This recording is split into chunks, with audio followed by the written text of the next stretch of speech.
The MACD is one of the most commonly used indicators by Forex traders, but surprisingly, very few people know how the MACD works. I'm Russ Horn, and today I want to show you exactly how the MACD works. I believe it's really quite important to understand the tools that you're using, and the MACD being one of the best momentum indicators, one of the best trending indicators.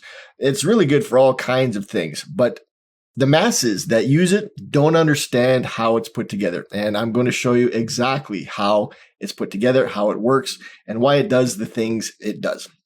Now, what we're looking at here is called a two-line MACD, and there's three different parts to it.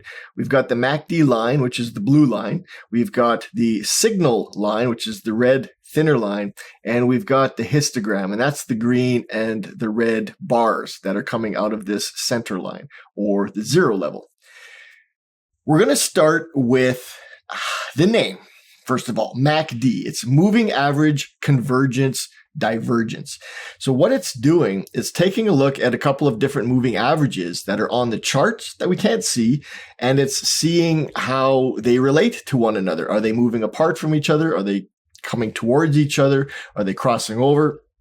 And it demonstrates this with the blue line. Now, the moving average convergence divergence, the word divergence in MACD is not divergence as we know as traders. It's simply meaning moving apart. And what this indicator does is looks at two moving averages, and if they are converging, coming together, or diverging, moving apart. Now, the standard settings for a MACD is 12, 26, and 9.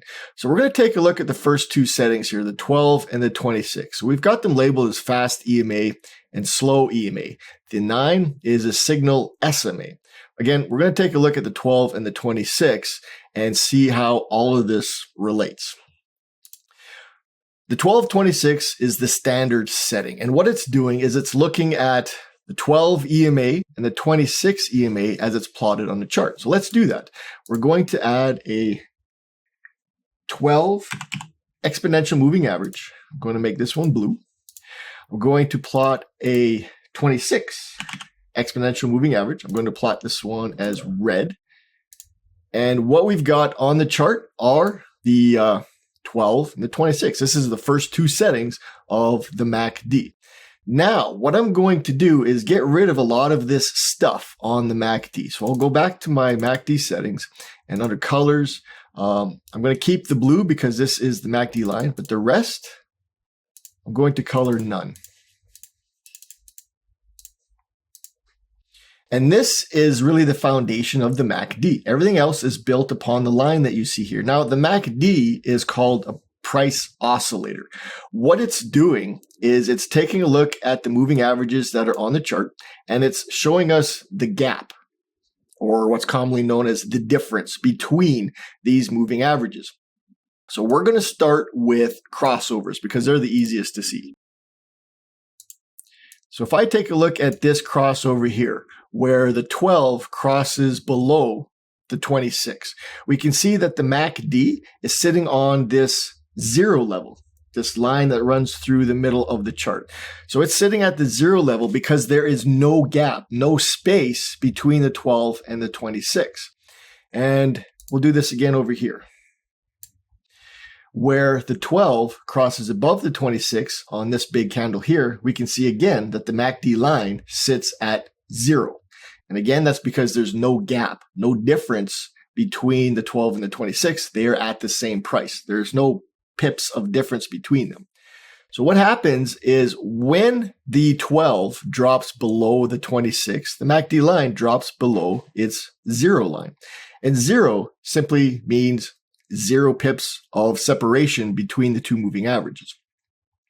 So if we get like 5 pips of difference between the moving averages, it'll show us a 5 pip difference between the 0 line and where the MACD line is placed.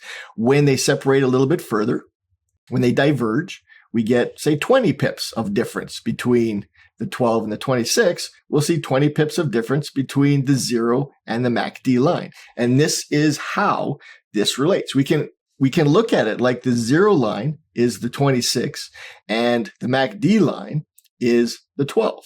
And when the 12 gets above the 26, the MACD line gets above the 0 line.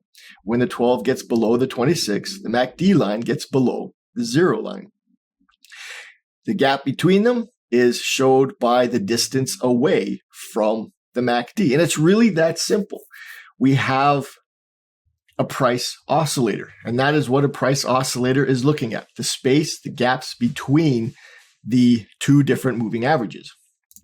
So now comes the convergence divergence part. As the 12 moves away from the 26, as it diverges, we see that the MACD line moves away from its 0 line. As the 12 comes towards the 26 or converges, we see that the MACD line comes towards its 0 line. So the wider the gap, the farther away from the 0 line, the narrower the gap, the closer it is to the 0 line. This indicator is really good at showing us market momentum. As the market moves and it has some strong momentum, the 12 being a faster moving average will tend to separate or diverge from the 26. It'll start to get wider and wider. But as that momentum starts to fail, as that momentum weans a little bit and starts to slow down, we'll see that the 12 catches up to the 26, or vice versa. The 26 starts to catch up to the 12. And when those two moving averages start to catch up to each other, the space between them starts to narrow. So we can see the MACD line starts to get closer to the 0 line, its center line. So we can see on the MACD where there is a lot of market momentum, and then where the market momentum starts to fail.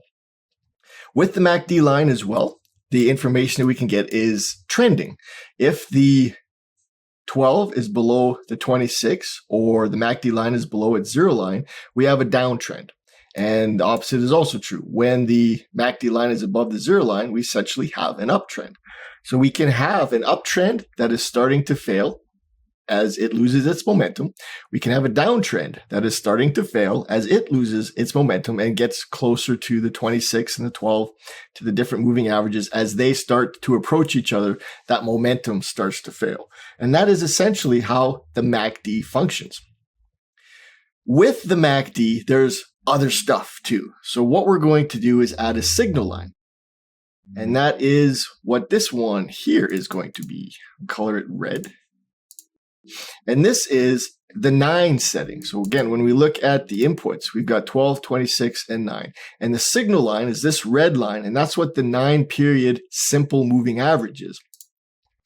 And what this is a simple moving average of the MACD line. It doesn't relate to the chart anymore. All the extra information comes from the MACD indicator itself. The MACD line, this blue line, that's what it's getting its information from the chart. But the signal line itself gets it from the MACD. Just like we put a moving average on the chart and we see an average of the candles made by the chart, we're looking at an average of the plotted points on the MACD. So this is a 9 simple moving average of the MACD line. And now we'll add in the final details. We'll go green. These are the histograms. And red. All right. So what the histograms represent is the same thing the MACD represents on the price. We're looking at the difference between the MACD line and the signal line. So when the MACD line moves above the signal line, we get a green histogram above the 0 line. When the MACD line moves below the signal line, we get a red histogram below the 0 line. And the same thing is true with this as with the MACD, the moving average convergence divergence. This is a MACD signal line convergence divergence. When there is very little gap between the MACD line and the signal line, the histogram is very little. When the gap is considerably bigger between the MACD line and the signal line, the histogram becomes very tall. So we have a better picture of overall market momentum. When the momentum is really strong, not only is the MACD line climbing quite strongly, we are also seeing that it's moving away from its signal line. And even though in this case here, we can see that the MACD line is still climbing, we get a heads up to its market weakness as the histogram starts to fail.